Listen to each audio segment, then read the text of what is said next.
Bom dia para todos, hein? Bom dia. Vou colocar aí. Ok, eu vou falar com vocês sobre arrendamento mercantil. Okay? Para aqueles que não me conhecem, eu tenho experiência de 40 anos na Deloitte, né? Sendo os últimos 25 anos como sócio da autoria. Eu também sou professor universitário, de cursos também.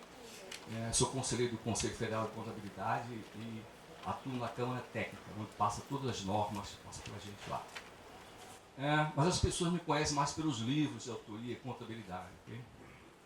É difícil alguém que estudou contabilidade que não tenha passado por um livro meu. Tem alguns livros aí. Eu chamo essa editoria, a nova edição, eu chamo a atenção esse livro aqui, que esse livro é Novas Mudanças Contábeis nas FRS. Deixa eu voltar aqui.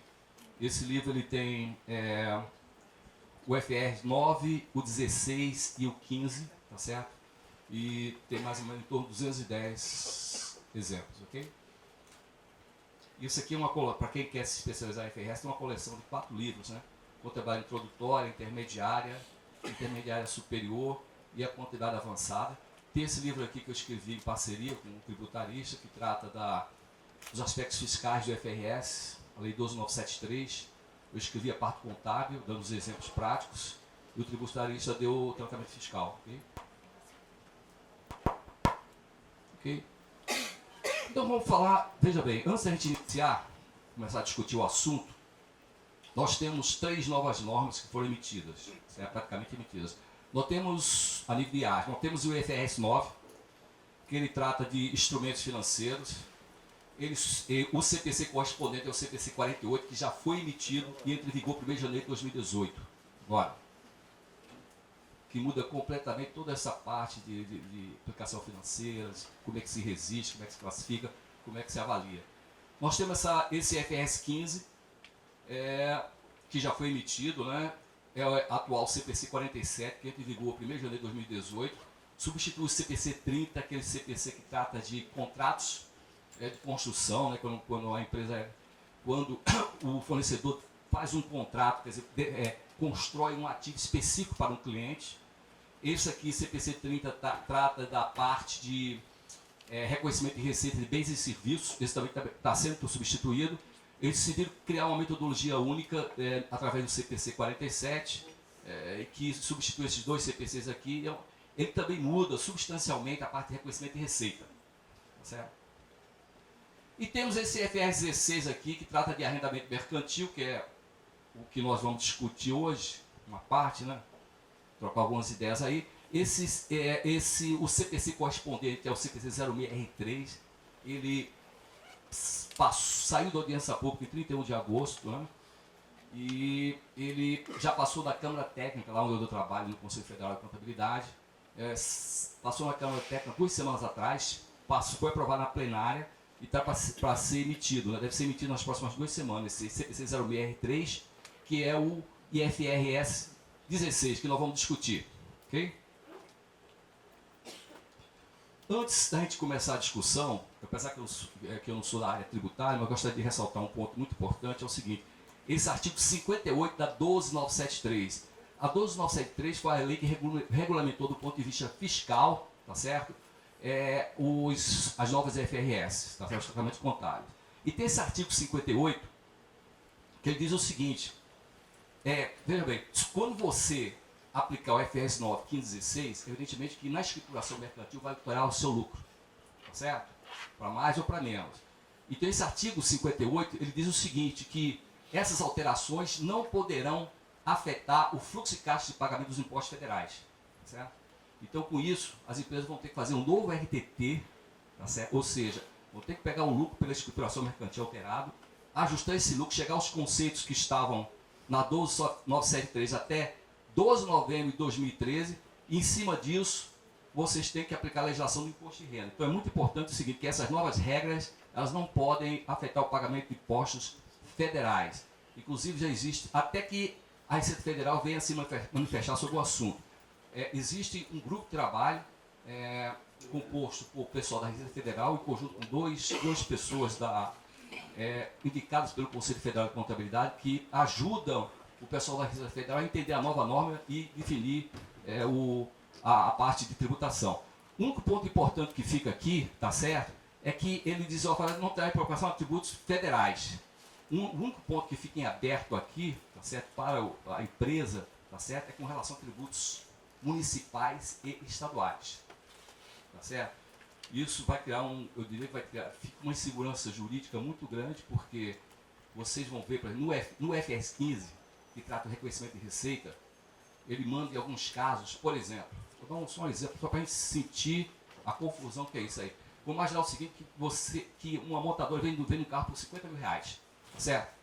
E diz que, olha, esse carro é 50 mil reais, mas eu vou te dar de graça a revisão do carro durante 5 anos.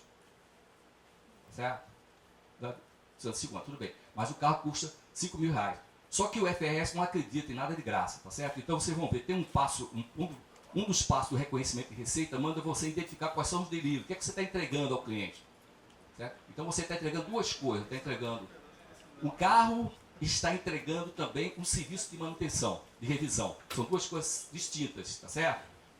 Aí diz assim, não, tudo bem, você separa, depois você precifica o que é o carro, mas a nota fiscal 50 mil, não interessa a forma que você emitiu a nota fiscal. Para fins de reconhecimento da receita, você tem que separar. Por que separar? Porque o carro, você reconhece a receita quando passa o controle para o cliente, tá certo? E o serviço, você reconhece a receita ao longo da prestação do serviço. Então são duas coisas separadas. Então ele dá, mesmo você diz, mas o serviço de revisão eu não tenho como calcular isso, eu não tenho tabela, não tem nada. Então ele diz, olha, ele dá duas metodologias para você precificar o serviço de revisão, tá certo? Estou contando toda a história para chegar na segurança jurídica, tá? Então, o que vai acontecer é o seguinte, muitas entidades, principalmente que entregam duas coisas, dizendo que uma coisa é de graça, tá certo? E evidentemente precifica no valor da nota fiscal pelo total, ela vai ter que segregar, e com isso, se ela estaria recolhendo, por exemplo, um imposto estadual, sei lá, sobre o carro de 50 mil, sei lá, se é que o carro tem imposto estadual, que eu não sou da área tributária, mas vai ter uma confusão com o município, que tem uma prestação de serviço aí de revisão, tá certo? Que na nota fiscal vai estar os 50 mil por inteiro, mas na escrituração mercantil você vai ter que abrir para atender a regra contábil, tá certo? Então isso cria uma segurança jurídica muito grande. A aplicação dos FRS é em relação à parte, os impostos municipais e estaduais. Com relação aos impostos federais, você já está sabendo o seguinte, não pode afetar o fluxo de caixa de pagamento do imposto, você tem que tirar tudo isso fora. Eu falei novo RTT porque isso não foi nem eu que inventei, tá certo? Eu me lembro que o ano passado, quando teve aquele Congresso Brasileiro de Contabilidade lá em Fortaleza, né, tinha mais de 8 mil profissionais de contabilidade, e eu fui dar uma palestra lá, e minha palestra era exatamente com o pessoal da Receita Federal, era eu e a Receita Federal, eu explicando as novas normas, e a Receita Federal dizia, olha, como tributa, tá certo? E o pessoal da Receita Federal que usou, a superintendente que usa, não, você tem que fazer um novo RTT, tá certo? Então isso é uma terminologia da própria Receita Federal, não é minha, ok? Então eu vou falar um pouquinho com vocês sobre o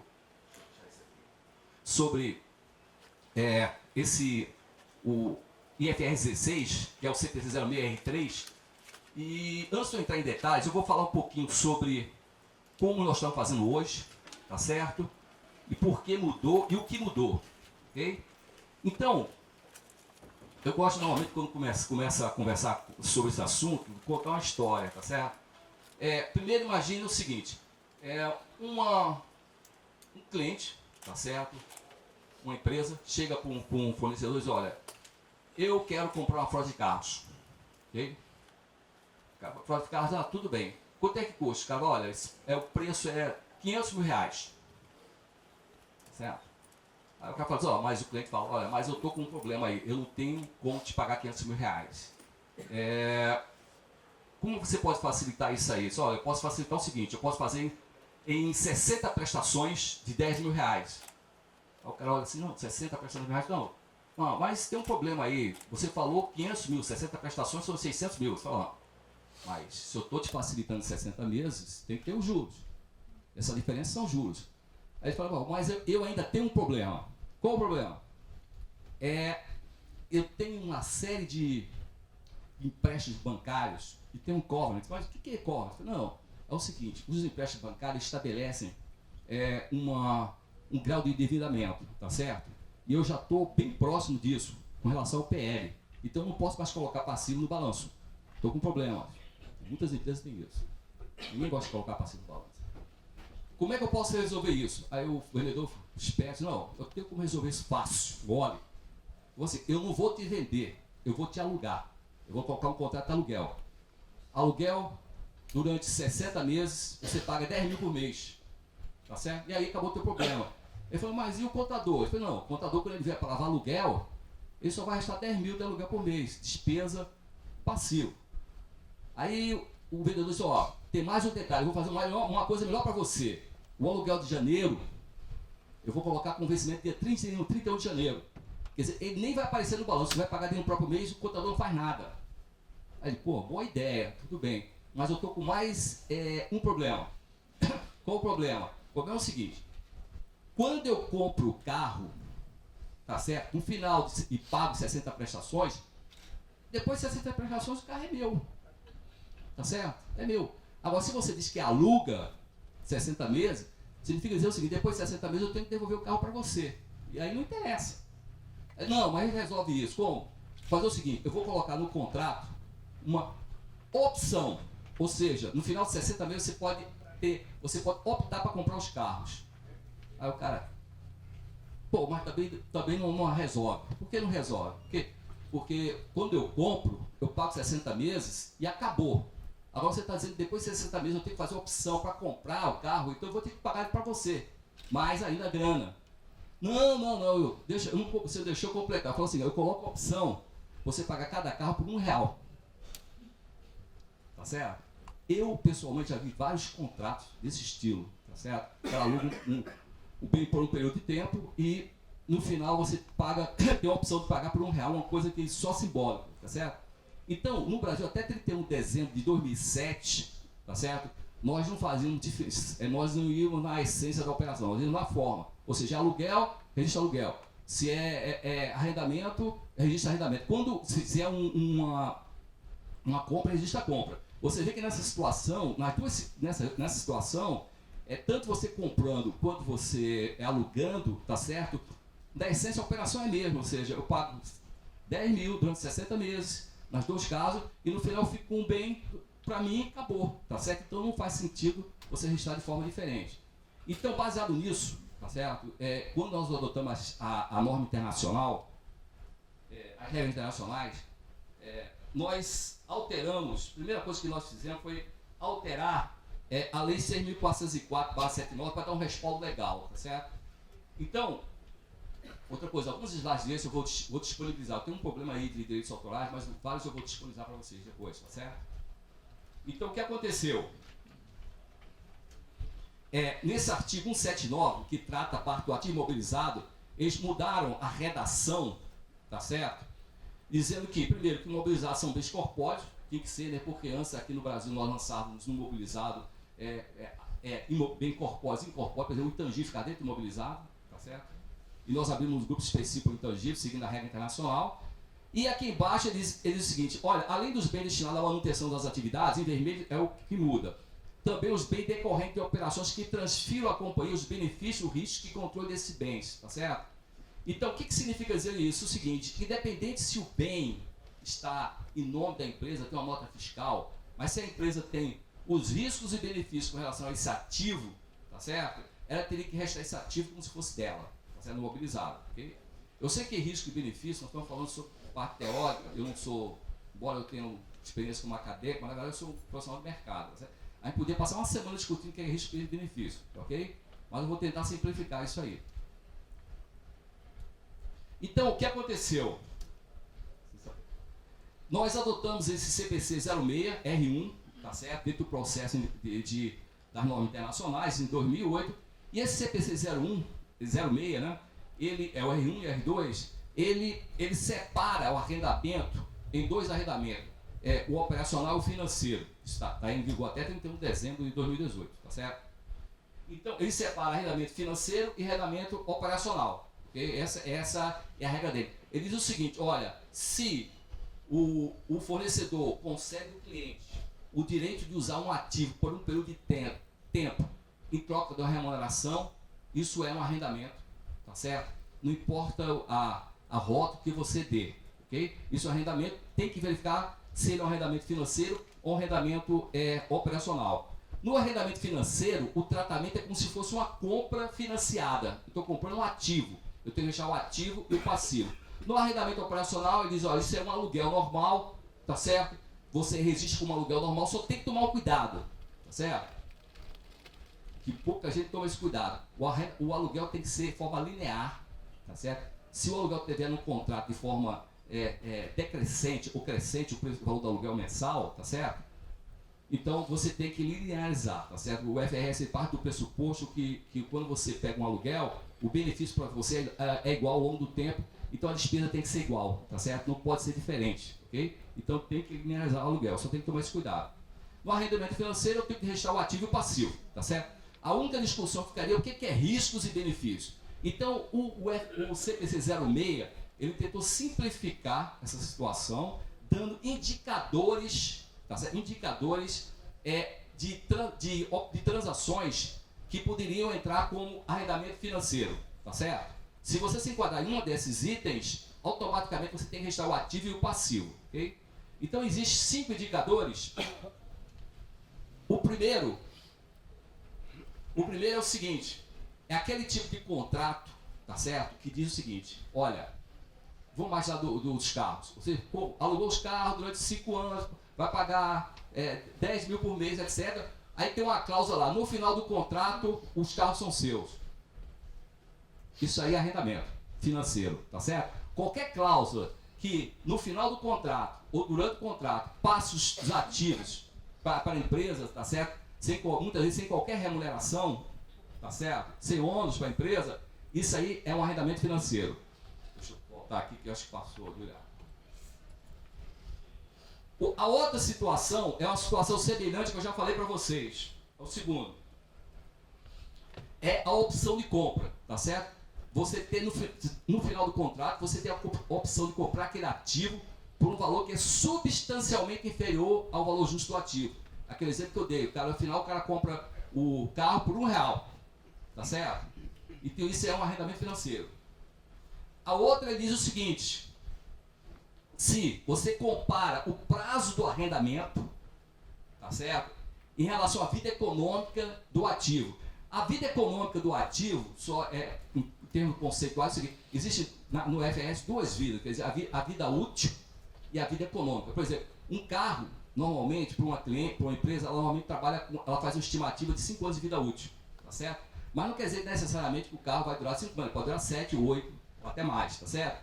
Então você compara o prazo do contrato de arrendamento com a vida econômica do bem. Se for substancialmente o prazo do contrato for substancialmente a vida econômica do bem, é o arrendamento financeiro. O que é substancialmente? O mercado tem interpretado isso como se fosse 70%. Tá? Você vai ver empresas que trabalham, que é um julgamento da empresa, tá certo? Porque é um tipo com várias cláusulas do FRS, nas normas, sempre dá aquela possibilidade da empresa fazer um julgamento. Ela faz um julgamento, o que é substancial para ela? Pode ser 70, 78, que divulga isso. O último item é você pegar o que você vai pagar do arrendamento, tá certo? As prestações, coloca tudo isso a valor presente, nós vamos depois discutir qual a taxa de desconto, compara com o valor justo do ativo, tá certo? Se for substancialmente, é um arrendamento financeiro, você tem que registrar o ativo e o passivo, tá certo? Mais uma vez, normalmente o mercado tem um julgamento, tá certo? E o mercado normalmente trabalha com 70%, ok?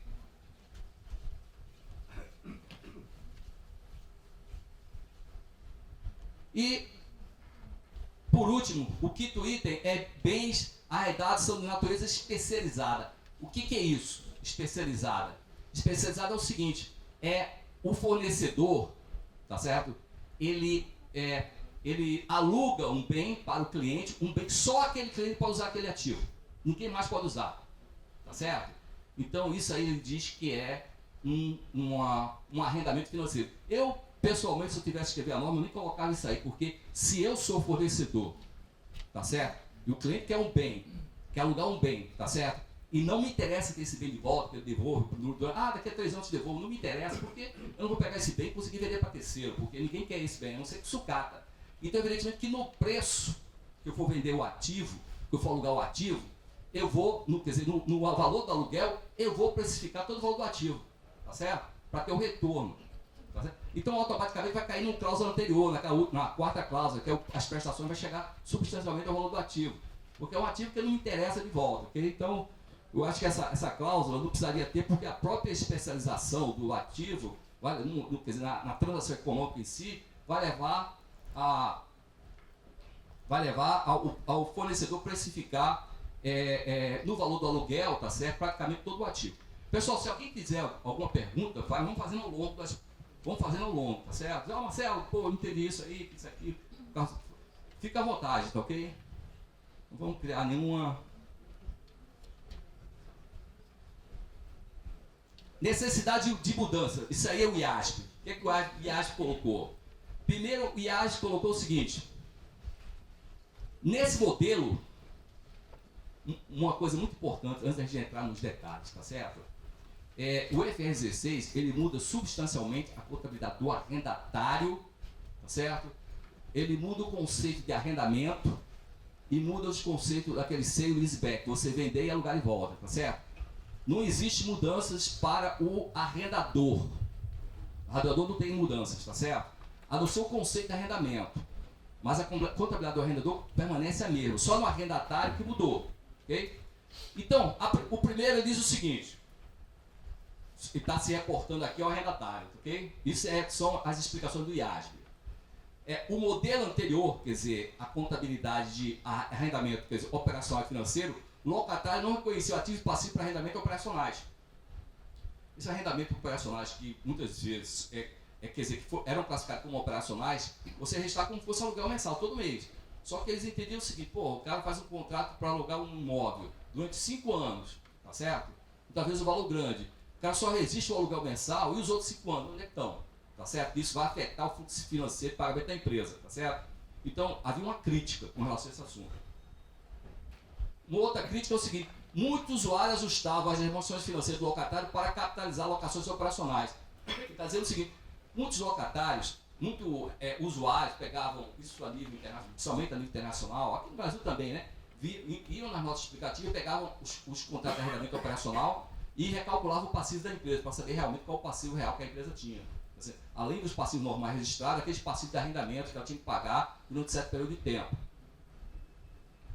E, por último, dentro dos 3 principais itens, ele disse que os 2 modelos, que é arrendamento operacional e financeiro para o arrendatário, de contabilização para o locatário, reduziu a comparabilidade, porque um você registrava e outro não registrava, o contrato, e oferecia oportunidades para estruturar transações para alcançar o resultado contábil específico. Ele argumentou o seguinte: que muita gente estava tentando, de alguma forma, sair do arrendamento financeiro, porque ninguém gosta de ficar registrando passivo no balanço, certo? Se demonstrando dívida, e estão fazendo com que os contratos ficassem operacionais, tentando manipular, tá certo? E isso, quer dizer, ele fala estruturar transações, quer dizer, o pessoal estava armando em cima. Então, qual foi a decisão que ele tomou? Ele tomou a decisão, o IAR tomou uma decisão prática que nós aqui também, como estamos na contabilidade internacional, tivemos que tomar a mesma decisão, ou seja, todo arrendamento de arrendatário tem que ser registrado no contrato com balanço. Não é mais o aluguel mensal, certo? Aí você vai: Marcelo, minha empresa só tem sala comercial. Então, uma sala comercial deveria registrar, tem que registrar todo o contrato, no ativo e no passivo. Tá certo? Só que existem detalhes que a gente vai discutir aí, tá certo? Evidentemente, em 2 horas não podemos discutir todos os detalhes, ok? Mas existem alguns detalhes importantes que a gente vai discutir. Marcelo, também muitas vezes o cara tem um escritório de contabilidade, o cara tem um arrendamento, tudo bem. No caso da pequena e média empresa, a contabilidade, tá certo? Ela continua ainda no CPC 06R2, mas, quer dizer, estava ainda, a contabilidade hoje da pequena e média empresa está ainda naquela história do arrendatário de arrendamento financeiro operacional, mas em algum momento vai migrar. Se não ligar esse ano agora, se não sair uma norma esse ano ainda, vai sair no final do ano, etc. Alguma hora vai migrar, tá certo? Porque até hoje a contabilidade, porque na realidade, muitas pessoas confundem, o IASB tem 2 padrões de contabilidade distintos. Um é o padrão IFRS e o outro é o padrão para pequena e média empresa. São 2 coisas Quem faz pequena e média empresa não está fazendo padrão FRS, está fazendo um padrão simplificado do IASB, tá certo? Desse padrão simplificado, hoje é igual, no arrendamento mercantil, é igual a pequena e média empresa e o IFRS são iguais, tá certo? Se continuar dessa forma, vai abrir uma brecha, porque o IFRS mudou, tá certo? Mas evidentemente que a pequena empresa também vai mudar. Então, mesmo que você tenha uma empresa pequena, você tem um escritório de contabilidade, você está sabendo que de alguma forma vai mudar e que você tem clientes com aluguéis, tá certo? Qualquer tipo de aluguel, eu diria que na grande maioria dos casos vão se enquadrar dentro do FRS 16 e com isso vão ter que ser registrados todo o contrato ativo e passivo. Depois eu vou discutir com vocês o que é arrendamento. Uma coisa muito importante é o seguinte, para que desse o respaldo para o registro do ativo de arrendamento do contrato e do passivo, evidentemente que o IASB ele teve, quer dizer, dentro do conceito da estrutura conceitual, ele teve que alterar o que é arrendamento. Ele mudou o conceito de arrendamento, que nós vamos ver aí, tá certo? Então pode ser que em alguns casos, alguns contratos não se enquadrem com arrendamento e outros se enquadrem, ok? Pessoal, fica à vontade aí, hein? Eu tenho essa nova decisão só para a gente ter uma visão gerencial inicial de como fica, ok? Primeira pergunta que você fala, o contrato é de arrendamento? O que significa contrato de arrendamento? Nós vamos discutir. É um novo conceito de arrendamento, ok? Se não, isso aí pode ser, você tem que aplicar o IFRS 15, que é o CPC 47, reconhecimento de receita, e observar isso lá. Se for o contrato de arrendamento, tá certo? Você aplica o IFRS 16, que é o CPC 06R3. O locatário, quer dizer, o arrendatário, ele reconhece ativos e passivos do arrendamento, reconhece tudo, ok? Depois nós vamos ver como é que reconhece isso. Existe dois amenizadores que chamam de amenizadores. É o seguinte, você tem a opção de reconhecer todo o contrato para contratos de curto prazo, nós vamos ver o que é isso, e para contratos onde o ativo seja de baixo valor, ok? Nessas duas situações, no arrendatário, você tem a opção de não registrar o contrato, ok? Agora, do ponto de vista do locador, tá certo? Você continua classificando como operacional e como financeiro, não mudou nada, ok? O operacional é uma receita para ele, de aluguel, e o financeiro é uma venda que ele faz, uma venda financiada, ok? Reconhece o lucro, o prejuízo da venda, etc. Funciona. Isso aqui não mudou nada, isso aqui está de acordo com o CP06R2, quer dizer, o antigo, que ainda está em vigor, ok? O que mudou foi isso aqui, e também mudou o conceito de contrato de arrendamento. Aqui é uma nova definição do conceito de arrendamento que a gente vai passar uma semana discutindo também, ok? Eu vou ler e depois vou discutir com vocês. Diz o seguinte, o contrato ou contém o arrendamento se o cliente tem o direito de controlar ou controla o direito o uso de um ativo identificado por um período de tempo em troca de remuneração. Isso está no parágrafo 9. Ativo identificado pode estar identificado no contrato, ele pode ser identificado quando você recebe o ativo, ou o fornecedor ele não pode substituir, não tem poder para substituir o ativo. Parece que o cara está falando chinês, né? Mas eu vou tentar explicar para vocês o seguinte.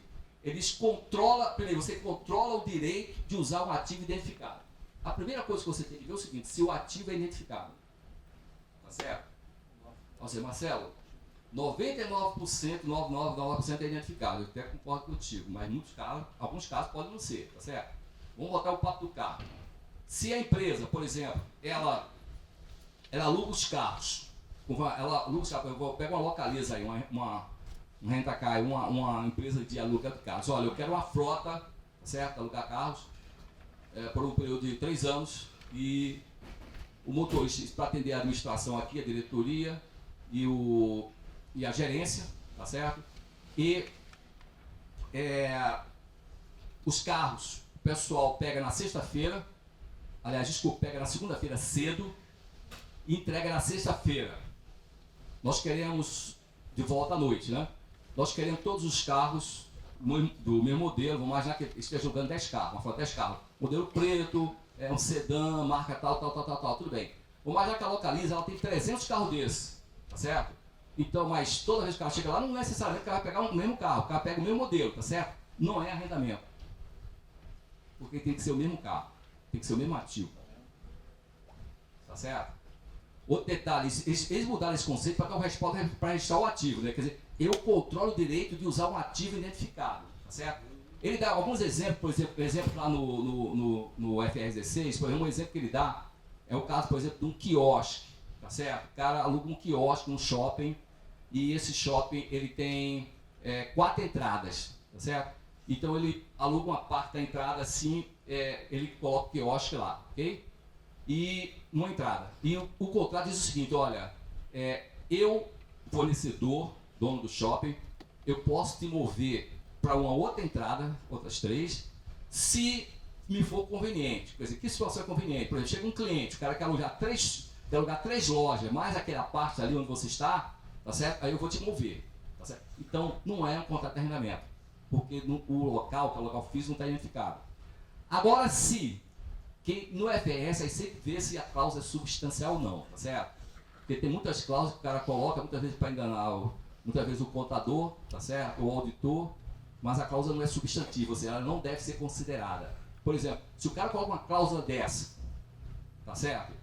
Para descaracterizar o arrendamento, mas na realidade ela não é substantiva. Por quê? Por exemplo, aquele quiosque, tá certo? O cara tem que fazer um buraco, o cara para colocar o quiosque, ele tem que fazer, quebrar toda a estrutura de concreto lá, fixar o quiosque, e evidentemente para o fornecedor tirar o dono do shopping, tirar ele para um outro local, ia ser uma grana violenta, ele nunca ia fazer isso, então não é substantivo. Tá certo? Então toda a cláusula a gente tem que analisar substantivo. Então olha, eu controlo o direito de usar um ativo identificado. Então o identificado o ativo tem que estar especificado no contrato, ou quando ele é recebido fisicamente, e o fornecedor não pode ter direito substantivo de trocar o ativo. Em alguns casos, veja bem, pode existir esse direito. Ele dá algumas situações que podem ter esse direito. Por exemplo, ele dá exceções à regra. Por exemplo, se o fornecedor troca o ativo, porque o ativo ele precisa de manutenção, o carro, a máquina, ou em função de uma nova tecnologia precisa ser aperfeiçoado, tá certo? Ou ele quebrou, tá certo? Isso não, ele diz que isso não impede o cliente de controlar o ativo. Ele dá mais uma outra situação, tá certo? Que está relacionado com o controle, que já vou falar as duas. É que você tem que controlar o ativo, tá certo? Tá lá, depois eu vou falar um pouco mais sobre isso.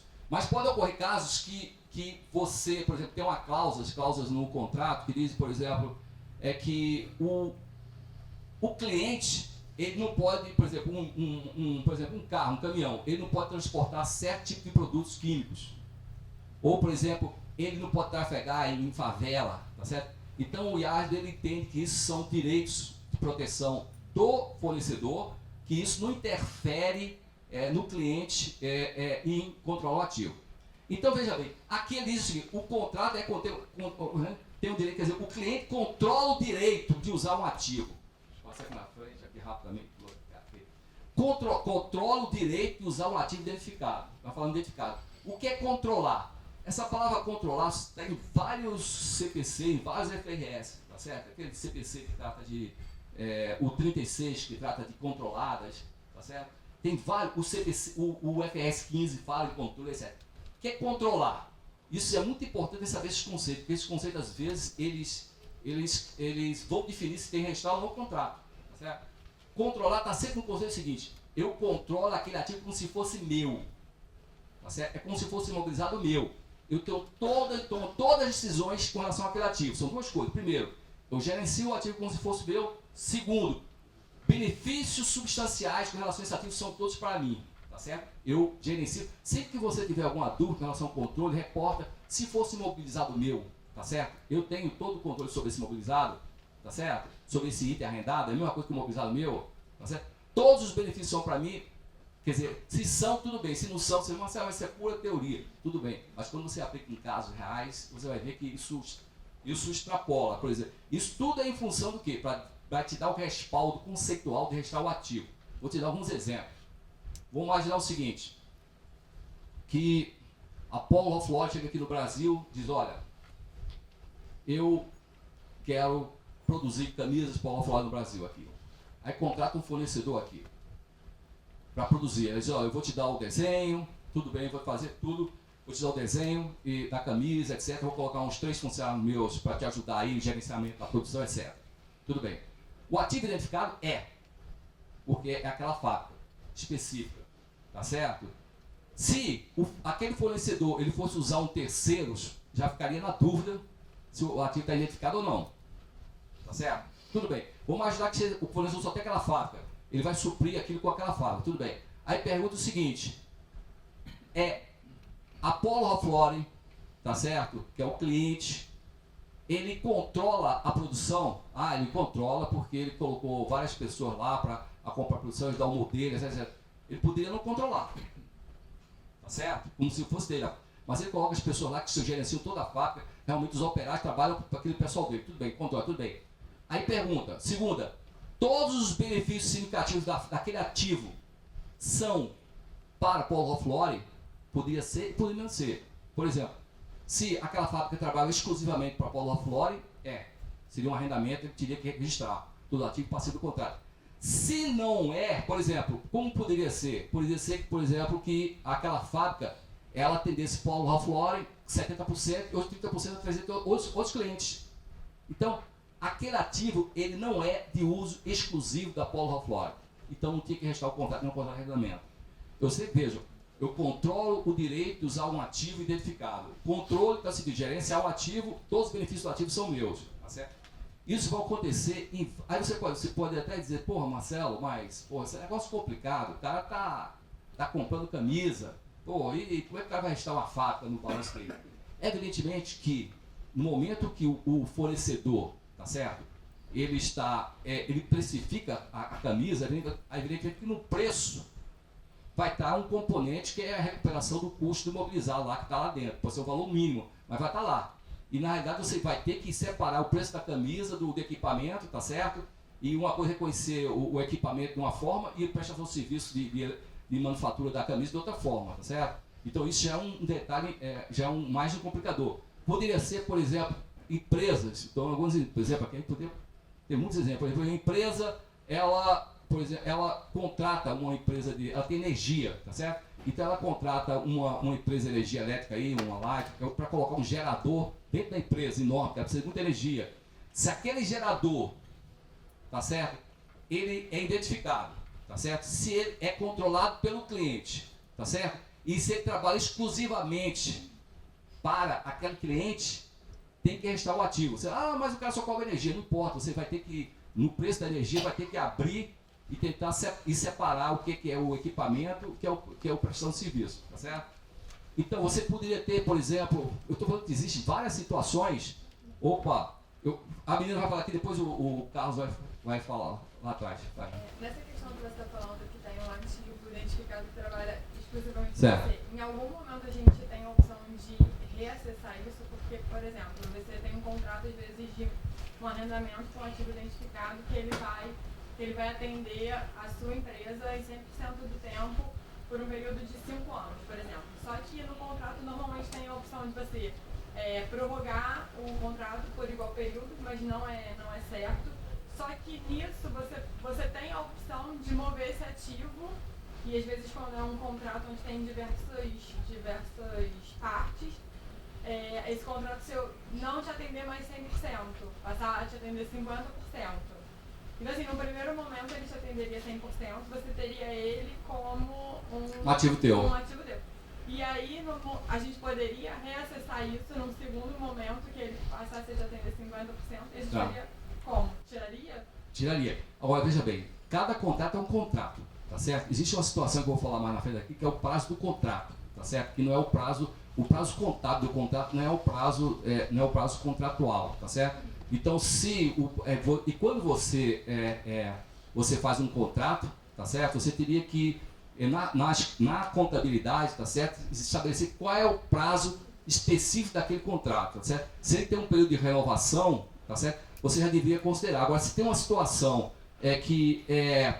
que houve mudança, tá certo? No contrato, tá certo? Onde o contrato é de uma forma. Porque toda decisão que você toma é no início do contrato, tá certo? Se você correu um contrato um período de tempo e você tomou uma outra decisão, tá certo? Com relação ao contrato, de reduzir escopo, de agora eu vou usar só uma parte, etc. Isso são mudanças no contrato que eu vou falar mais na frente. Tá ok? A mudança de estimativa contábil, Hein? pode aplicar o pronunciamento de mudança de estimativa contábil. Exatamente, pode aplicar isso aí que o meu amigo falou. E outra coisa, foi o Carlos que ia falar atrás, só vou complementar aqui. Então, você primeiro, você corre com o contrato, tá certo? Até a data. Essa decisão que você tem que ser no início do contrato, que você estima, tá certo? Se houver alguma mudança no contrato, é uma outra coisa que eu vou falar mais na frente. Pode ter mudanças contratuais, ele aborda tudo isso, o FR 16. E pode ter mudança de decisão sua, de opção de compra, tá certo? De prazo, que a gente vai ver mais na frente. Tem série de mudanças. E tem um tratamento específico contar para tudo isso, tá? Eu vou falar mais na frente. Ô Carlos, pode falar aí. Marcelo, voltando lá ao teu exemplo do gerador, Certo. né? A empresa ela contrata um gerador, o gerador está lá funcionando, ela tem o controle, ela tem o benefício, mas vamos imaginar que precise de uma substituição ou manutenção, isso deixa de configurar? Não, porque o IAS já prevê isso aí também. No FR 16 prevê isso. Ele diz que manutenção se quebra, tá certo? Se tem serviço de manutenção, serviço de revisão, serviço de atualização técnica, etc., isso não elimina o fato de que o cliente tem o controle daquele ativo identificado, tá certo? Isso aí ele já abriu essa exceção, ok? Eu sei que isso é complicado, tá certo? Cada contrato é um contrato, tem que ser analisado, tá certo?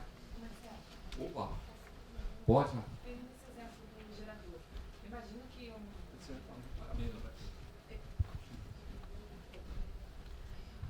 Eu imagino que o preço de um gerador seja algo assim enorme. Certo. E o aluguel, sei lá, ter aquilo ali, que ela está ali, ela está pagando por aquilo um valor que não vai valer o valor daquele gerador. Você fala para separar a prestação de serviço do valor do bem é justamente por isso, porque o que entra no meu ativo vai ser o valor da prestação de serviço. Eu vou ativar, mas não pelo preço do gerador, eu vou ativar pelo preço. Sei lá, o contrato tem 5 anos, eu vou trazer aquilo a valor presente, com a taxa lá específica. Esse valor que eu estou ativando é o valor do contrato. Por eu usar aquele gerador, não é o preço. Não é o preço. Por isso tem que separar o que é o valor da prestação. Não é o preço, você vai ter que pegar o valor das prestações que você vai pagar ao longo do tempo, tá certo?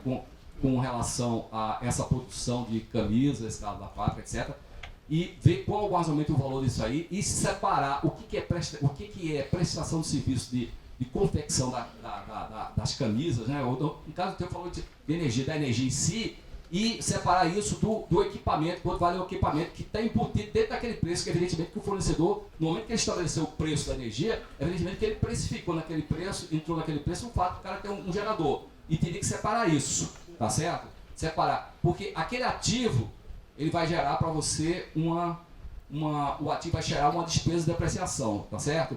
E a prestação de serviço vai ser outra coisa, vai gerar outra despesa, tá certo? De prestação de serviço de energia, tá certo? Então tem que separar. Marcelo. Opa! Pedro, pode ocorrer num determinado momento desse,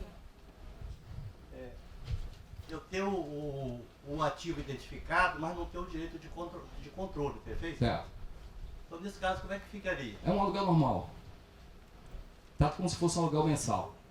Porque se você não tem o controle do ativo, está fora do FR 16. Aí você vê o seguinte, se está fora do FR 16, talvez caia dentro do escopo do FRS 15, que é uma prestação de serviço normal, tá certo?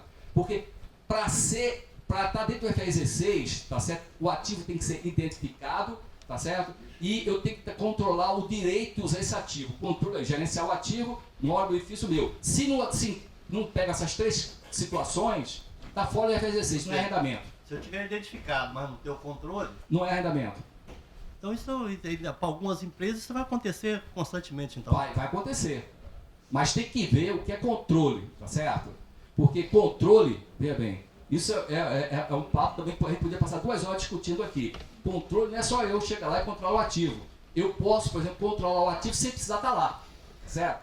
Eu posso controlar o ativo, por exemplo, contratando um terceiro para gerenciar por mim, um preposto, um agente.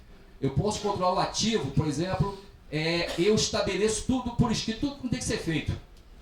Tá certo? Contratualmente. O cara tem para isso, tem que abrir 8 horas, tem que fazer. Quer dizer, tudo foi estabelecido contratualmente. Quer dizer, eu necessariamente não preciso estar lá no dia a dia. Então tem que analisar o contrato, tá certo? A situação, que o cara pode controlar diretamente, gerenciando o ativo. Por essa cadeia, como ele pode controlar através de agente, por terceiro, ou ele pode estabelecer por escrito. Quer dizer, tudo tem que ver. Mas o agente aí pode ser só o intermediário. Na verdade, Mas é um preposto teu. Sim, É um cara que está trabalhando para você. Está sob tua ordem. Não necessariamente é você. E isso está previsto lá no FR16. Certo? Está previsto lá. Ou seja, então tem que ter as 3 coisas ali para caracterizar Exatamente. bem firme. Se não Exatamente. atender, não... Exatamente. Tem que ir na essência da operação. Ok? Ok, obrigado. Pessoal, então, vou passar aqui. O Chico falou aí.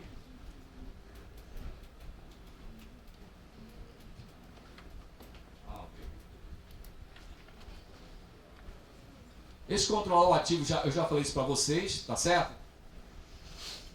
Outro ponto muito importante é o seguinte. Ele fala, você tem 2 amenizadores, tá certo? Um são contratos de curto prazo, você não precisa aplicar o FR16, você tem a opção de não fazer, só que é muito importante falar, porque eu dei uma palestra semana passada e tinha um francês, né? O cara estava assistindo a palestra, numa empresa multinacional. E na hora que o cara viu lá, eu falei assim, olha, contrato de curto prazo. O cara falou pro controle lá, não, nosso contrato fechou no balanço, esse contrato vai ficar tudo curto prazo.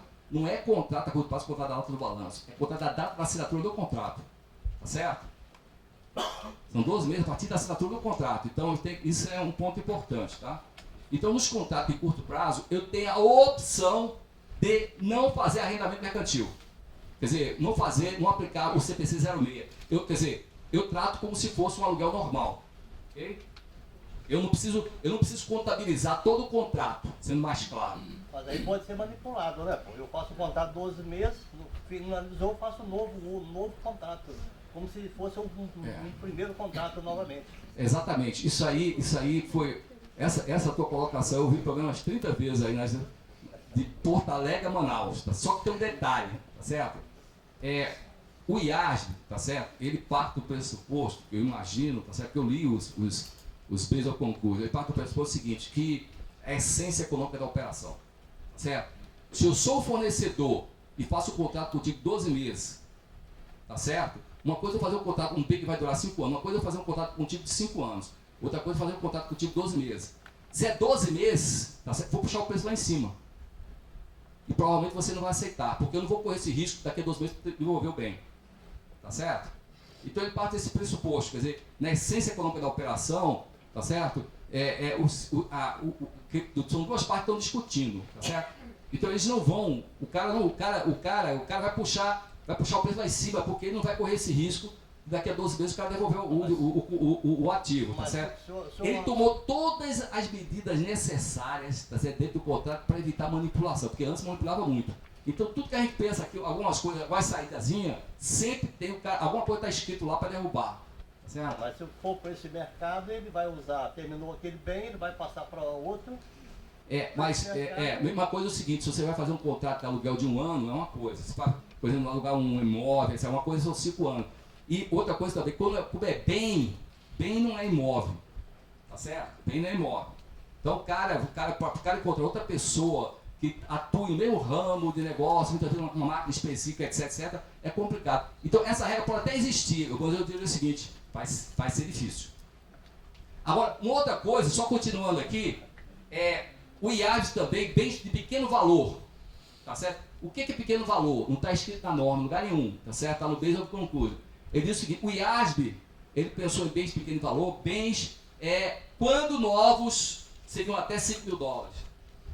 Essa está lá no bens of conclusion. Quando novos, você fala, mas o que é importante quando novos? Pode ser o seguinte, se você for comprar um carro alugado por R$10.000, tá certo? Não é um bem, não é um bem de pequeno valor. Mas por que não é? Porque um carro novo, ele custa mais de $5.000. Certo? Então eles pensaram o seguinte, mas por que esses amenizadores? Eles fizeram o seguinte, não dá muito trabalho, tá certo? Se é uma coisa de pequeno valor, se é um contrato de curto prazo, você não precisa ter essa opção de registrar todo o contrato do balanço, você tem todo esse trabalhão. A gente vai ver mais na frente o trabalho que dá para fazer isso. se tiver várias unidades que ultrapassa, vai ter que registrar, né? Exatamente. Não, veja bem, você analisa, não sei que unidade, você analisa, por exemplo, vamos imaginar mesa e cadeira, tá certo? Uma mesa é diferente de uma cadeira, tá certo? São dois itens separados. Se custa menos de $5.000, você não é obrigado a registrar, tá certo? É por item individual. Por item individual, exatamente. Essa é a regra. Okay? Inclusive, ele dá alguns exemplos aí, ó, pequenos itens imobiliários de escritório, telefones, computadores, tudo isso são exemplos do próprio IASP, que você não precisaria, tá certo, fazer o resíduo. Tem que tomar cuidado também com as empresas. Você que trabalha numa empresa, muitas vezes tem serviço de terceirização, tá certo? Onde a empresa que presta o serviço coloca equipamentos, tá certo? Para trabalhar exclusivamente para vocês, tá certo? Para a empresa. E tem que tomar cuidado com esse equipamento também, se não está dentro do escopo do CP616, tá certo? Porque se estiver trabalhando exclusivamente para vocês, cai dentro. Okay? Se você gerencia isso aí, também está aí dentro. Então tem que tomar muito cuidado. E esses contratos de curto prazo e de pequeno valor, tá certo? Eles são, se você fizer a opção, essa opção você apropria ao resultado pelo método linear, tá certo? O contrato, todo mês com prestação normal. Como se fosse um antigo arrendamento operacional, ok? Para esses dois casos aí, específicos. Outro ponto importante aqui.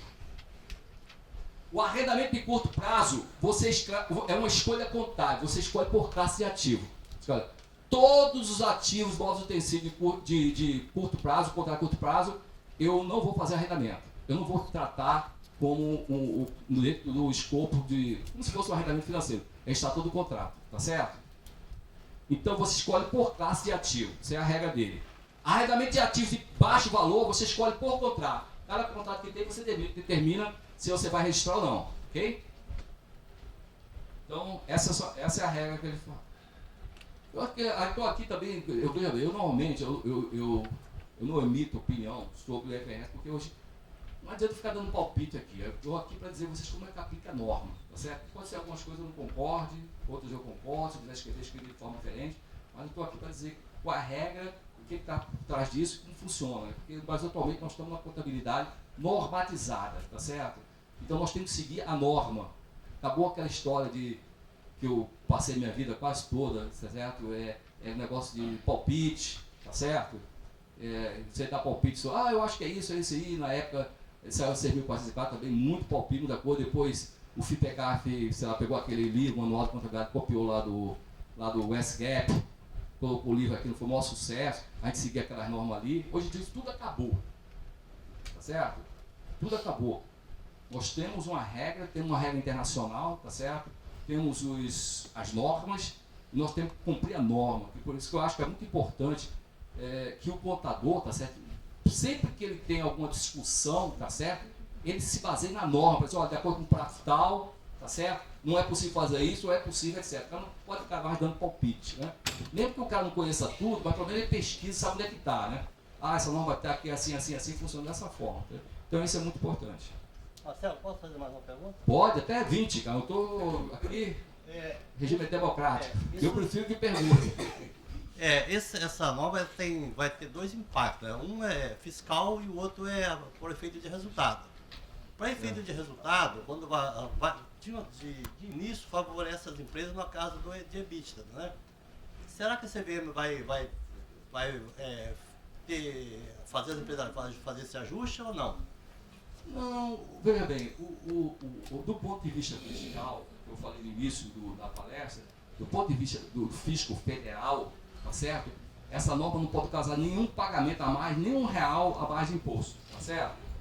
Do ponto de vista do EBITDA, tá certo? Embora não seja obrigado aqui, não seja assim objeto nosso, realmente ela vai ajudar um pouco as empresas, tá certo? Porque antes você tratava como reduzia o EBITDA, você tratava com uma despesa de aluguel, isso. Agora você vai tratar com uma despesa de depreciação, evidentemente vai dar um EBITDA melhor. Isso aí é claro, tá certo? Você não tem ideia não tem notícia que a CVM vai poder... Não, a CVM não se move com isso.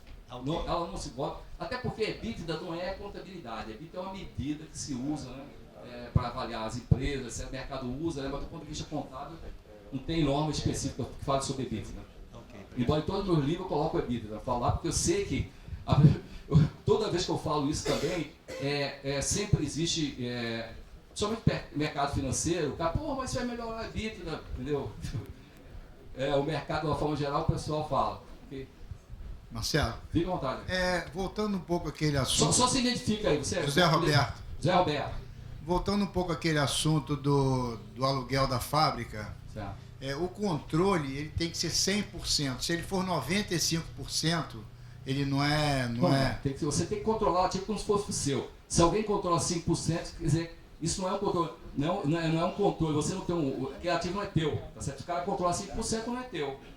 É como se fosse imobilizado teu. Sempre raciocina dessa forma. E você não acha que por aí pode ter algum tipo de fraude? Não, tudo pode ocorrer. Tá certo? Tudo pode ocorrer. Tudo pode ocorrer. Da mesma forma que o outro dia, muitas pessoas tentavam burlar, pode ocorrer alguma mas essa norma está muito bem amarrada, tá certo? Mas pode ocorrer.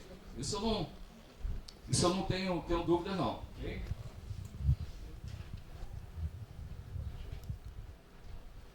Um outro ponto muito importante é com relação ao prazo do contrato, tá certo? Aí você vai dizer, pô, Marcelo, qual a importância do prazo do contrato no arrendamento operacional? O que vocês acham? Qual a importância disso? O prazo ser maior, menor, que impacta isso na empresa? O valor que ela vai estar do ativo e passivo, tá certo? Então, o que é muito importante ressaltar é o seguinte, que o prazo do contrato, que o prazo contábil não é o prazo do contrato, necessariamente. Por exemplo, você tem um contrato de 10 anos, tá certo? Com a opção de você estender por mais 2 anos. Você vai considerar, na hora que fizer registrar o contrato, vai 10 anos ou 12 anos? A pergunta. 10 anos, eu não sei se eu vou renovar, eu tenho opção, mas eu não sei se vou renovar. Aí tá, não sabe, o pessoal fala 10, outro fala 12. A outra pergunta é o seguinte, eu tenho um contrato de 12 anos, com a opção de reincidir no 10º ano, eu vou considerar 12 anos ou 10 anos? 12. 12, tá certo? O que o IARB fala, tá certo? Ele diz o seguinte, você considera o contrato, o prazo do contrato, as opções de extensão, se você estiver razoavelmente certo que você vai estender o contrato. Por exemplo, o contrato é 10 anos, mas ele tem a opção de fazer 2 anos, eu só vou registrar os 12 anos se eu estiver razoavelmente certo que eu vou fazer isso. O que é razoavelmente certo? Pode ser que, por exemplo, o prazo de extensão do contrato seja um aluguel bem reduzido, tá certo? E eu tenho interesse em continuar no contrato. Okay? Isso é uma... Eu também, com relação a por exemplo, um contrato de 12 anos, para mim tomar a decisão que eu vou parar no 10º ano, tá certo? Eu vou reincidir o contrato, eu só considero 10 anos se eu estiver razoavelmente certo que eu vou fazer essa opção, tá certo? Por exemplo, eu tenho que comprovar isso, de alguma forma documentar isso.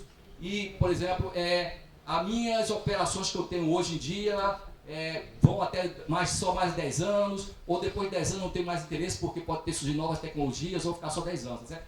Eu tenho que estar razoavelmente certo e eu tenho que documentar isso. Muito importante, isso não é decisão do contador, tá certo? Em primeiro lugar, tá certo? É da administração da empresa, da parte da operação da empresa. Então o cara tem que pegar, quando o contador tiver acesso a um contrato dessa natureza, ele tem que conversar com a diretoria da empresa, porque ele vai tomar decisão. Ou com a diretoria operacional da empresa, a presidente, etc. Esses contratos nós vamos fazer opção ou não? Ah, nós vamos fazer opção. Por quê? Qual o motivo? Não é o contador que vai ficar lá, sonhar lá, aí o planejamento perdeu, diz, não, agora não vou fazer mais opção. Pô, o cara não pode ser nesse esquema, certo? O cara, moça lá, então o cara tem que ter um embasamento técnico para documentar, porque isso afeta diretamente o ativo e o passivo. Então, meu nome é Valdemira e eu tenho uma dúvida. Tá. Na empresa que eu trabalho, estou fazendo o levantamento dos contratos de arrendamento. Bom, tá. Estamos nessa fase. E aí são vários, de todos os tipos, todos os gêneros. A minha dúvida é o seguinte, que eu tenho pego contratos de imóveis, de aluguéis de imóveis, e o prazo contratual é prazo indeterminado. E aí, como dar um corte nisso? Eu estou questionando a área usuária, mas elas não têm como me responder. Contrato com prazo indeterminado. Indeterminado. O que normalmente, esse tipo de contrato, entendeu? Por isso que é quase impossível dar uma resposta. Normalmente, quando o contrato, a empresa, o locador, normalmente, ele não faz prazo indeterminado. Por quê? Porque financeiramente não é viável o cara usar um móvel, um tecido, demorar 2, 3 meses, 4 meses, o cara devolver e embora, tá certo? Mas supondo, vamos imaginar o seguinte, normalmente um bem muito específico, pode ser que a situação não existe, mas pode ser que mesa e cadeira, o cara tem vários clientes, o cara pode pegar aquela, você devolve e direciona para outro cliente e acabou, tá certo? O problema dele. Mas mesmo assim pode ter problema de cor, uma série de coisas, pode ser um problema, mas não é normal, tá certo? Primeira coisa, eu diria, minha sugestão é o seguinte, leia o contrato, todas as cláusulas, para ver se não tem alguma cláusula que derruba essa cláusula aí, essa cláusula está falando determinado, seja uma cláusula não substantiva, certo? Primeira coisa. Prevalecendo isso, que realmente é indeterminado, aí você tem que chegar para a diretoria e dizer, olha, qual é a expectativa de vocês com relação ao prazo de contrato, demorar quanto tempo com relação a esse contrato? E conversar com eles, vão te dar um prazo e você trabalha em cima daquilo. Aí é problema de julgamento. Okay?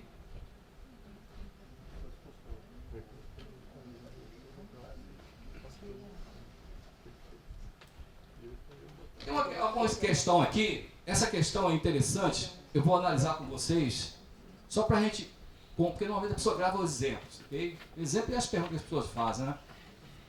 Um contrato de caminhões para transporte de mercadorias fornece ao cliente o uso de 20 caminhões de um determinado tipo por 4 anos. O contrato especifica os caminhões que são de propriedade do fornecedor, tá?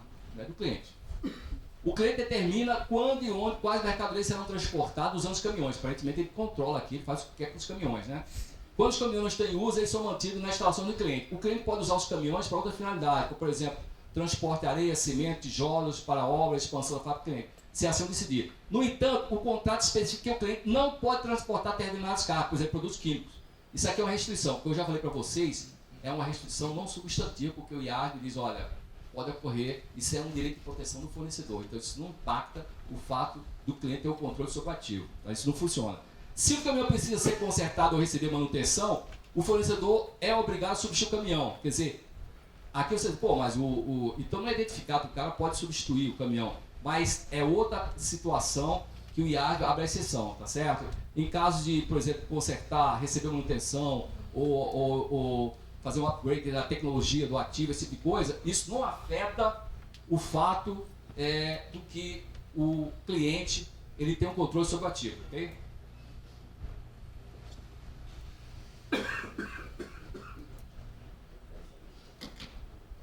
Viu, Lóris? Olha que eu reparei que você estava aí. Tem um excelente livro de custo aí, professor de custo. Deixa eu falar. Contabilidade para locatários. Reconhecimento inicial. Aliás, o Lóris, eu me lembro dele, porque ele é um cara assim, muito criativo, né? E quando ele lançou o livro dele de custo, ele esteve aqui no CRC, né? E ele fez uma coisa que eu achei assim, uma coisa brilhante, eu nunca vi aquilo. Ele dá aula e uma forma de incentivar os alunos através de aplicativo. O aluno participar da aula, né? Através de um aplicativo no celular, tá certo? O cara responde as perguntas, uma coisa... Socrativo. Hein? Socrativo. Exatamente. Então, eu achei bem interessante aquilo ali.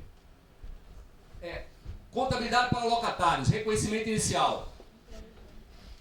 O que é muito importante é o seguinte, qual ativo eu vou registrar e o passivo que eu vou registrar, ok? Então, primeiro item, esse item aqui, mensuração inicial do ativo de arrendamento. É tudo que você vai ter que pagar no contrato, trazer de valor presente. Esse aqui eu vou abrir em outro slide, tá certo? Vamos esquecer, esse que vai gerar o ativo e o passivo, tá certo? Agora, só que, quando você arrenda um ativo, você tem outros custos. Que outros custos tem, tá certo? Sempre que você tiver alguma dúvida, você sempre pensa em termos de imobilizado, CPC 27. Ou seja, o CPC 27 diz o seguinte, olha, você tem todos os custos que você incorre para colocar um ativo, tá certo? na condição pretendida pela administração, um mobilizado, todos esses custos têm que ser alocados e mobilizados, tá certo? Por exemplo, o cara comprou uma máquina, tem que fazer todo alugou uma máquina, então tem que fazer toda uma estrutura para colocar a máquina, todos os custos que você incorre, é como se você tivesse um mobilizado seu. Bom, se você tiver alguma dúvida, vai no CPC 27, até porque o FR 16 ele reporta, faz uma ligação, tá certo? Ele quer dar o mesmo tratamento de uma compra financiada, tá? Então, uma compra de mobilizado financiado. Então, você sempre tiver alguma dúvida, que custo eu vou alocar esse bem arrendado, tá certo? Eu aluguei um equipamento, o cara entregou, eu tive um custo de transporte de equipamento. Se fosse mobilizado, se você capitalizava, colocava no ativo? Sim. Eu tive um imposto, quando fiz um arrendamento, a operação do imposto. Um imposto não recuperado. Se fosse um imobilizado seu, você colocava no ativo? Coloca. Imposto recuperado, coloca. Eu tive um imposto recuperado. O imposto recuperado não entra. O próprio CPC 27 diz que não entra, tá certo? Então vai no CPC 27, que ele vai te dar todos os detalhes necessários para como você deve capitalizar um ativo, tá certo? E o FR 16 dá o mesmo tratamento. Então é muito fácil. Com relação ao primeiro item, que é o mensuração inicial do ativo e do passivo de arrendamento, eu vou abrir esse item, tá certo? Primeiro, você vai ter que pegar todos esses itens que estão aqui, que são itens contratuais, e vai trazer o valor presente. O valor presente, depois eu vou falar qual a taxa que você vai usar para descontar, tá ok? Então, primeiro, pagamento fixo menos qualquer incentivo recebido do locador. Pagamentos fixos que você vai ter no contrato, tá certo? Todos os pagamentos que você vai ter no contrato fluxo de caixa. Aqui embaixo, ele diz o seguinte: pagamentos de arrendamentos variáveis que dependem de um índice ou de uma taxa. 99% aqui no Brasil vai se aqui, ó. Porque normalmente qualquer arrendamento que você faz e está sujeito a um índice de atualização, certo? Então, o que é muito importante é o seguinte: que você vai pegar esses valores, tá certo? No início do contrato, tudo isso é feito no início do contrato. Pega todos esses valores que estão lá, o valor fixo no início do contrato, trata tudo a valor presente, tá certo? Uma pergunta que você pode fazer é o seguinte: cara, tudo bem, e esse passivo que eu vou registrar no início do contrato quanto o ativo, né, ele vai sofrer atualização, tá certo? Tudo bem, vai sofrer atualização. Vamos ver, GPM, uma contrato de aluguel. Faço o quê? Eu atualizo as prestações mensais, mudou o GPM, tá certo? O contrato que deu tal.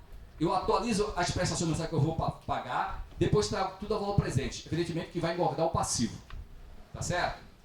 A grande novidade dessa norma é que ele manda você pegar as atualizações do passivo, lançar no ativo. Tá? Não é no resultado. Tá certo? Então, isso é um detalhe importante, porque eu me lembro só de uma regra no FRS, que é no CPC 25, que tem uma situação muito parecida, no caso de você restaurar, né, recompor o meio ambiente, né, produções para recomposição do meio ambiente, que você lança no ativo mobilizado. Né? Depois os custos refeitos, você muda a composição dos custos, você lança no mobilizado. Agora, no caso específico do arrendamento, que é muito importante você tenha isso em mente, as atualizações que você faz do passivo em função de índices de inflação contratuais, isso tudo é descarregado no ativo, tá? Que eu vou falar mais na frente, ok? 99% dos casos aqui no Brasil, nós estamos nessa situação aqui, pagamento, ele chama variável qualquer prestação sujeita à atualização. As quantias esperadas que você vai pagar sobre o valor residual, isso é uma coisa muito específica, garantida. Isso é coisa muito específica. Por exemplo, é o caso, por exemplo, eu vou te vender uma máquina, vou vender um carro, certo? Eu vender um carro, você vai usar 4 anos, tudo bem. Ou vai usar 5 anos, tudo bem.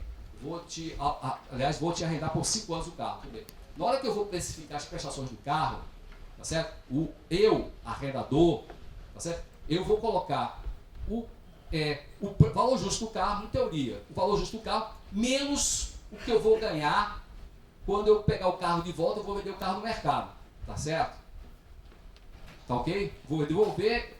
Então vou imaginar o seguinte, que o carro vale 100 mil, eu digo ali 100 mil, o cara vai devolver daqui a 5 anos, eu vou conseguir no máximo 10 mil reais nesse carro, ok? Então eu coloco as prestações, mais ou menos, trabalho com 90 mil reais de prestações, embutos, juros, faz um monte de coisa aí, tá certo? Tudo bem. Esse 10 mil, em alguns contratos, muitas vezes o arrendatário pode garantir esse valor. Tá certo? Diz, olha, 10 mil, mas se eu conseguir só vender por 3, tu me paga os 7. Tá certo? Então, se você tem essa situação, você teria que estimar isso no início do contrato. Evidentemente que esse valor pode mudar ao longo do tempo. Outra coisa é o seguinte, preço de opção. Se eu for, isso também é o contador, não é o contador que toma a decisão. Se existe um contrato, uma opção de comprar o ativo, depois do fim do contrato, tá certo? Você, contador, na hora que você for registrar o ativo, você tem que se informar com a administração se ela vai fazer ou não a opção. Você vai fazer a opção de compra, por que você vai fazer ou não vai fazer, tá certo? Se ela for fazer a opção de compra, você já tem que registrar o ativo e o passivo da opção de compra. Ok? Porque está especificado o valor lá no contrato, a opção de compra. Ok? Outra coisa também é opção de compra e pagamento. Outra coisa também muito importante é o seguinte, aquele contrato de 12 anos que você tem a opção de rescindir no 10º ano. A administração falou, esse contrato, 10º ano, eu vou liquidar esse contrato, não quero mais não. Eu vou entregar de volta, vou fazer essa opção. Aí você, contador, você vai lá, vai fazer o ativo passivo. Você tem que considerar a multa que você vai pagar por rescindir o contrato. Tá certo? Quando você vai registrar o ativo passivo, então é muito importante que você faça isso. Okay? Então isso aí vem só voltando aqui, é a mensuração inicial do ativo e do passivo. Tá certo? Você considera todas essas variáveis aqui que estão aqui, são coisas que estão previstas no contrato. Okay? Que muitas dessas situações, opções de prorrogar o contrato, rescindir, opção de comprar, tudo isso é a administração que tem que decidir, não é o contador que vai decidir isso. Aliás, não tem nem como. Outra coisa também é a taxa de juros que você tem que usar quando você vai descontar o valor presente. Essa taxa de juros, ela não mudou em relação ao CPC 06 R2. Okay? A taxa de juros continua a mesma. Ou seja, você tem duas taxas de desconto. Vou falar sempre do ponto de vista do arrendatário, que é que nós estamos batendo em cima. O que mudou, né? Normalmente, o arrendatário, ele usa essa taxa aqui, ó. Ele tem a opção de usar essa ou essa. É a taxa incremental do locatário. Que taxa é essa? Se o locatário fosse ao mercado, tá certo? Ele fosse pegar um empréstimo na mesma moeda, em reais, por mesmo período de tempo, para comprar um ativo semelhante, dando a mesma garantia, qual a taxa de juros que o banco cobraria, tá certo? Provavelmente seria uma taxa lista de risco, talvez uma Selic, mais 3, 4, 6%. Quer dizer, se a área financeira, isso também é a área financeira que vai definir para o contador, tá certo? Se a empresa for ao mercado captar recursos, quer dizer, qual a taxa de juros, quer dizer, o risco do arrendatário, que o passivo é dele. Okay? Então, essa outra taxa, isso não mudou no FRS 16, tá? Continua a mesma coisa. Também tem essa taxa, que é a taxa implícita do contrato, que tem certas variáveis para calcular essa taxa, que só o arrendador sabe. Tá certo? Por exemplo, custo direto incorrido pelo locador. Tá certo? Ele não sabe disso para calcular essa taxa. Essa taxa, só lembrando, é quanto o arrendador vai receber do arrendatário, que é pagamento, quanto ele vai receber para vender o ativo quando ele receber de volta, o fluxo de caixa que ele vai receber, compara com o valor justo do ativo, mais os custos diretos do locador com esse ativo. Então isso vai dar uma taxa de desconto. Normalmente essa taxa é usada só pelo arrendador, que ele tem essas informações. No mercado as empresas usam isso aqui e já usavam isso aqui antes. Isso aí não tem nenhuma novidade com relação a esse assunto. Importante, o direito de uso do ativo, tá certo? Ele é classificado no ativo mobilizado, ok? Essa é a recomendação do IAS. Manda você classificar, evidentemente, num grupo separado de contas, tá certo?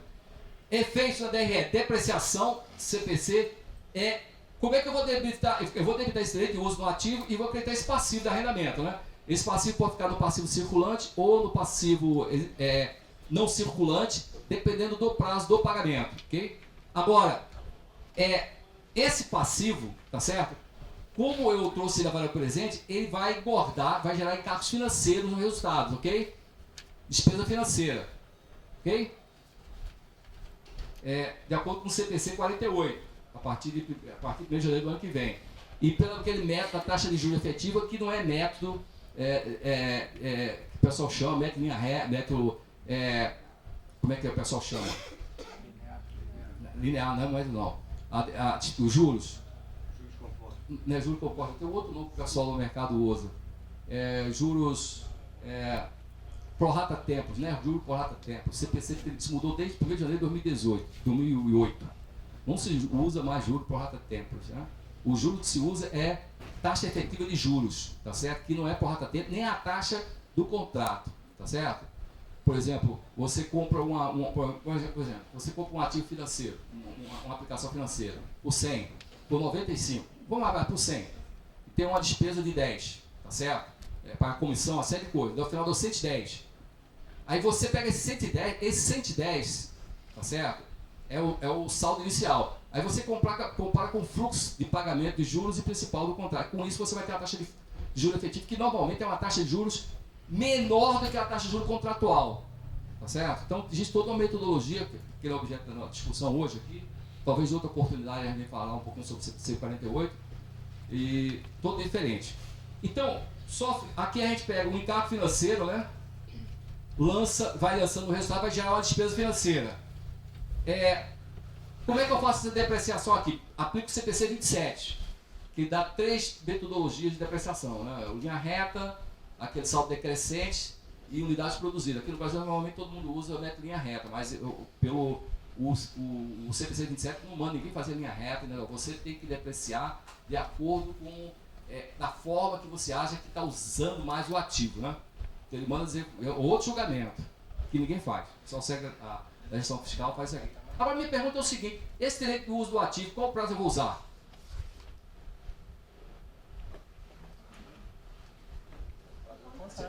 Hein? Prazo do contrato, primeira resposta. Todo mundo concorda? Hein? Vida econômica do bem. Por que vida econômica e não prazo do contrato? Se for menor. For menor. Vamos ver, pessoal, o que vocês acham?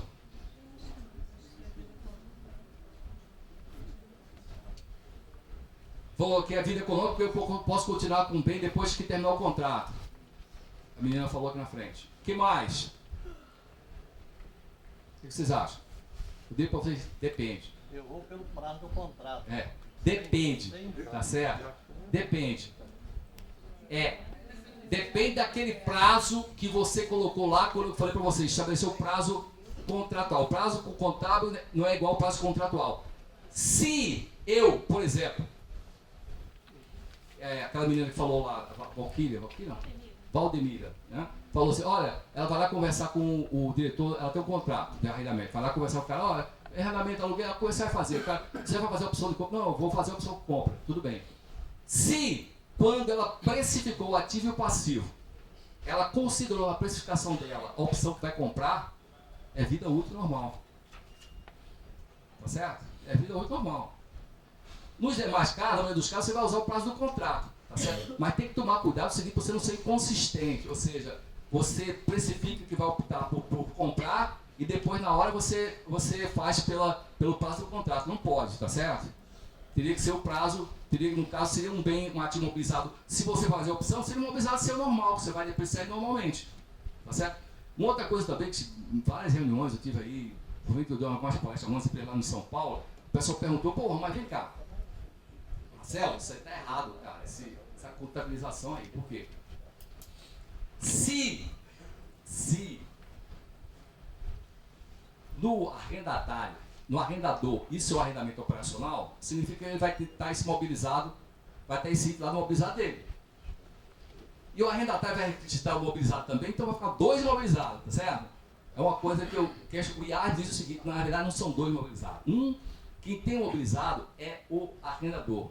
O arrendatário ele tem o direito, ele controla o direito de usar um item imobilizado, tá certo? Para mim, existem que são coisas diferentes. E aqui, como falou meu amigo lá de trás, tá certo? Como você vai trocar esse direito de uso? Ele vai ser depreciado. Ele não é depreciar, não é amortizar, não. Ele usa o termo depreciar, tá certo? Então, evidentemente que aqui vai dar um efeito no EBITDA, que antes você lançava como despesa aluguel, é uma despesa normal, e aqui você lançando com depreciação, você vai somar o lucro, né, para chegar ao EBITDA. Então vai dar um efeito aqui nas empresas com esse tratamento aí.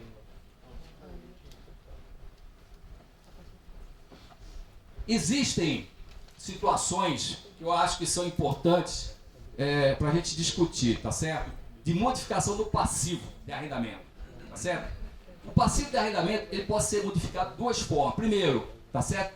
Por novas situações, tá certo? Eu diria primeiro o seguinte: pode ser modificado, o primeiro item mais importante é o seguinte, através da alteração do contrato. Alterou o contrato, tudo bem? Ou pode ser modificado em função de circunstância, ou seja, surge uma nova situação ou a administração toma uma decisão, tá certo? Como a administração, por exemplo, quais são circunstâncias que independem, tá certo? Estão fora do controle da administração. Você diz, pô, Marcelo, isso é só complicar, cara. Para que quer saber?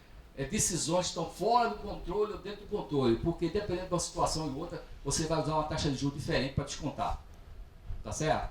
Então, por exemplo, se estão situações que estão fora do controle da administração, você usa a taxa de juros do início do contrato. Então, vamos ver que situações é essa. Se situações que estão dentro do controle da administração, você usa uma nova taxa de juros para descontar o passivo atual. A taxa de captação hoje, no dia que você tomou uma mudança, mudou. Certo? Isso aí, eles usaram isso aí exatamente para evitar o cara ficar mudando, porque a taxa dele mudou, etc. O cara ficar alterando o passivo, tomando decisões, tentando ganhar em cima disso, tá certo? Manipular. Então ele, por exemplo, quais são exemplo de decisões que poderão estar fora do controle da empresa? Ela não tem nenhuma ingerência sobre isso. Por exemplo, alteração do valor residual garantido, você quer um gestor passivo, você alterou, você alterou o passivo também. Por exemplo, os índices de atualização, isso vai ter muito aqui no Brasil, tá certo? Você faz contratos com o GPM, IPCA, etc. O passivo vai ser atualizado por esses índices. Isso aqui você está fora do seu controle. Evidentemente que você vai ter que fazer um novo cálculo, mostrando todas as prestações futuras pelo novo valor, trazer tudo isso a valor presente com a mesma taxa que você descontou no início do contrato. Tá certo? Agora, se existem transações que estão dentro do controle da empresa, você tem que pegar a taxa de desconto atual da empresa, taxa de captação dela hoje. Então, mudança do prazo. Eu antes decidi, era um contrato de 10 anos, tinha a opção de fazer 12 anos. Eu, na hora que registrei o ativo passivo, eu considerei apenas 10 anos. Eu não considerei 12. Hoje eu mudei, eu quero 12 anos. Então, você recalcula todo o passivo da empresa, tá certo? E coloca, desconta pela taxa de captação atual da empresa. Ela está na mudança. Outra situação, opção de compra, tá certo? Eu antes disse que não ia fazer opção de compra. Agora eu tomei a decisão, vou fazer opção de compra. Tá certo? Eu tinha a opção de compra, agora vou dizer que não vou fazer a opção mais. Então essas mudanças, eu uso a taxa da data, isso é muito importante. Na hora que eu descontar, que o passivo vai alterar, tá certo? Eu uso a taxa da data da mudança. Taxa de juros para descontar, tá certo?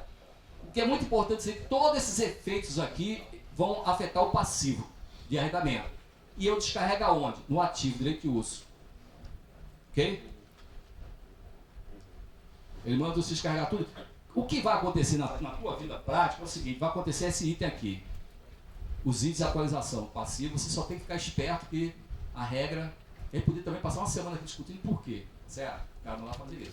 Evidentemente que tem um efeito aí, se é um índice de atualização, tá certo? É porque tem algum índice de inflação e evidentemente aqui no Brasil, nós não fizemos a opção para fazer reavaliação de ativo, né? Se você pegar o CPC 27 original, tem reavaliação. Só que aqui no Brasil nós decidimos não ter uma reavaliação e cortaram isso do CPC, certo? Evidentemente que isso se prevalecesse lançar no resultado, ia distorcer o balanço das empresas totalmente, né? A empresa ia arrumar um passivo, que ia começar a descarregar despesa no resultado, né? Ia afetar o resultado das empresas e o ativo ficava histórico lá, certo? Então eles mandaram lançar um contra o outro, ok? Pode existir também, foi o que essa moça aqui na frente falou, tá certo? Contabilidade e contratos, alteração contratuais, tá certo? Se surgir uma alteração contratual, você tem que analisar o seguinte: se essa alteração contratual, se ela amplia o escopo, você alterou o contrato para ter mais 10 máquinas e tem um preço correspondente, equivalente a essas 10 máquinas, isso é um novo contrato. Tá? Você registra o ativo passivo como se fosse um novo contrato. Independente que esteja no mesmo contrato. Okay? Todas as demais alterações, tá certo? Você, por exemplo, você tem renegociou com o fornecedor, o cliente renegociou com o fornecedor o aumento ou diminuição do preço do aluguel e alterou o contrato, tá certo? Evidentemente que isso vai afetar o passivo da empresa, né? Porque ela vai pagar mais ou menos. Esse efeito todo é lançado dentro do ativo, direito de uso, tá certo? A única coisa que você não lança em direito de uso é quando você reduz o escopo que ele manda lançar no resultado. Por exemplo, você alugava 10 carros, tá certo? Aí você fez um contrato para reduzir para 8 carros, tá certo? Esse efeito de 2, que você vai alterar o ativo e o passivo, descarrega tudo no resultado, ok? Então ele diz que só efeito de escopo, aumento ou diminuição, quer dizer, no caso aí tem diminuição, tá certo? Porque aumento pode gerar um ativo passivo. Mas quando você reduz o escopo, é a mesma coisa se estivesse liquidando parcialmente o contrato ou totalmente o contrato. Ou diria mais parcialmente. Então, nesse caso específico, você registra todo o efeito do resultado do exercício. Ok? Somente nesse caso. Se tem mais uma coisa importante aqui. Pessoal, eu não vou falar sobre contabilidade de locadores, então deixem aberto agora as perguntas. Porque a contabilidade de locadores não mudou. Se quiser perguntar sobre isso, se quiser perguntar sobre os 3, o FR9, o FR15, fica à vontade aí. Opa! Primeira menina aqui, depois o meu amigo lá. Bom dia, meu nome é Aline. Marcelo, eu queria só tirar uma dúvida. Você, em toda a sua palestra, você está mencionando em relação ao CPC 27, que é do ativo mobilizado. Mas essas regras do IFRS, de arrendamento, ele também se aplica para a construção de ativo intangível, né? Sim, o CPC 04. Sim, algumas situações você tem que ver, porque muitas situações ficam dentro do CPC 15, reconhecimento de receita, tá certo?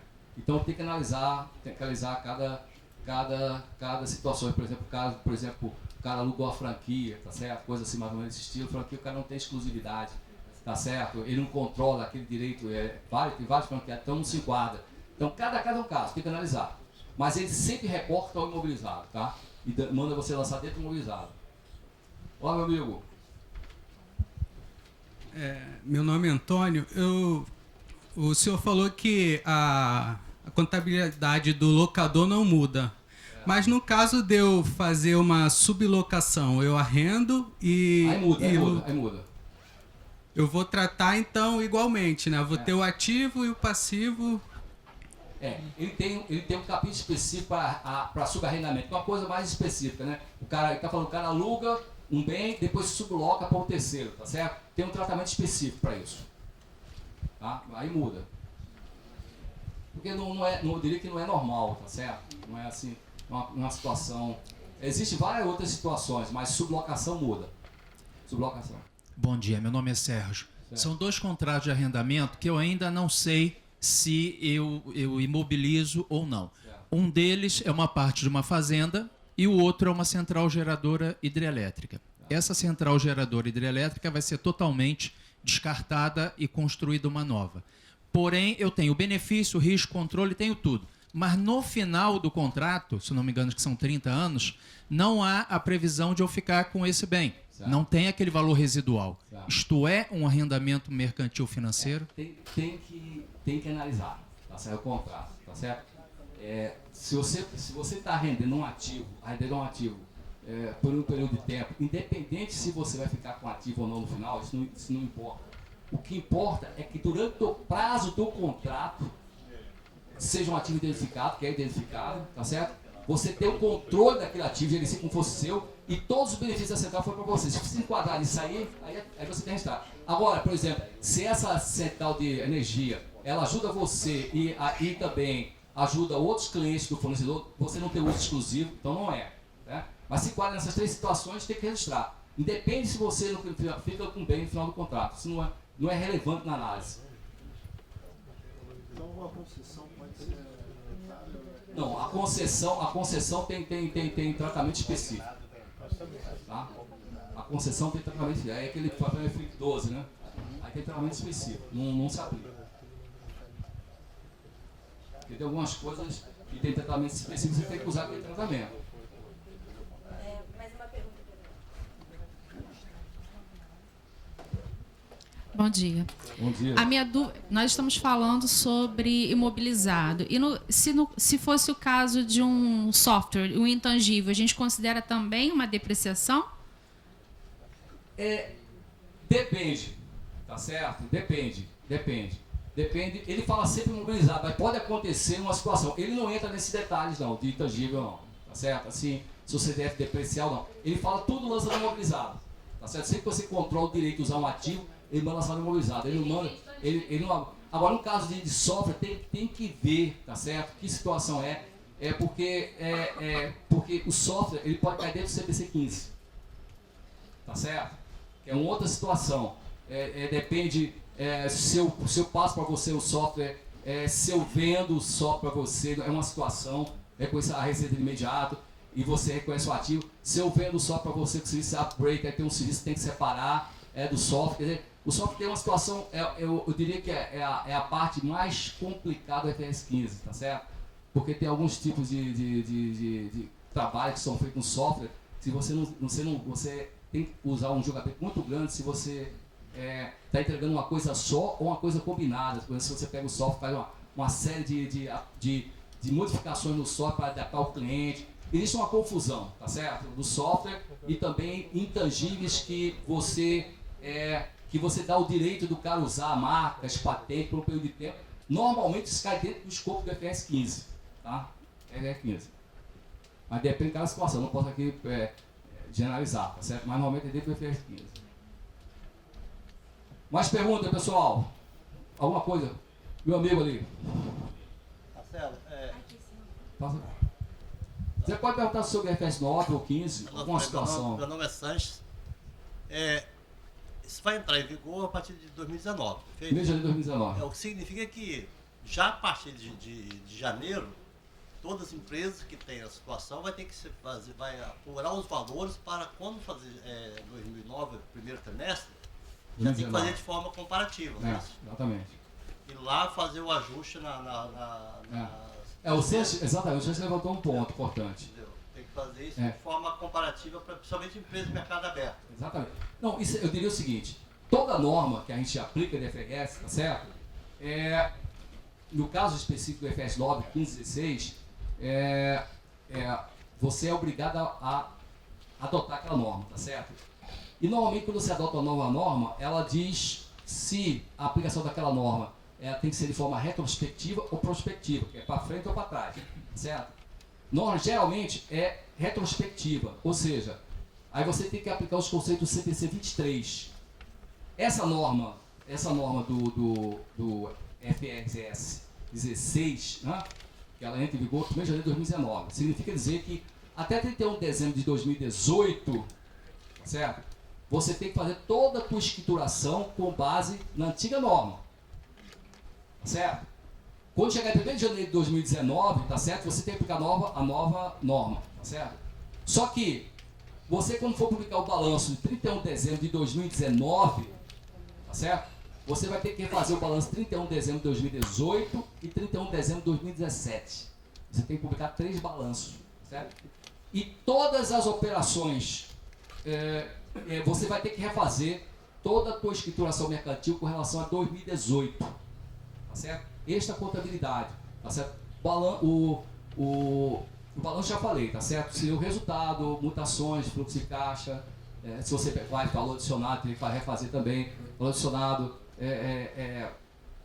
demonstração do resultado abrangente, tem que fazer todas essas demonstrações, que são de períodos, fazer todas elas, e quando publicar o balanço, vai publicar os 3 balanços, 31 de dezembro de 2019, o atual, 31 de dezembro refeito, 31 de dezembro de 2017 refeito.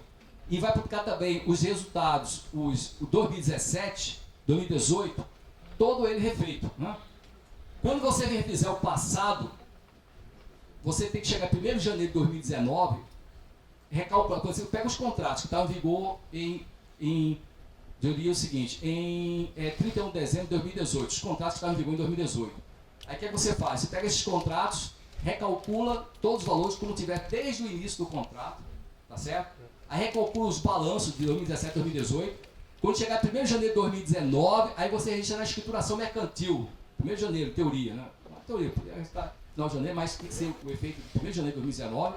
Ajusta todas as contas de balanço, ativos e passivos, 1º de janeiro de 2019, tá certo? E acerta em lucros acumulados, tá certo?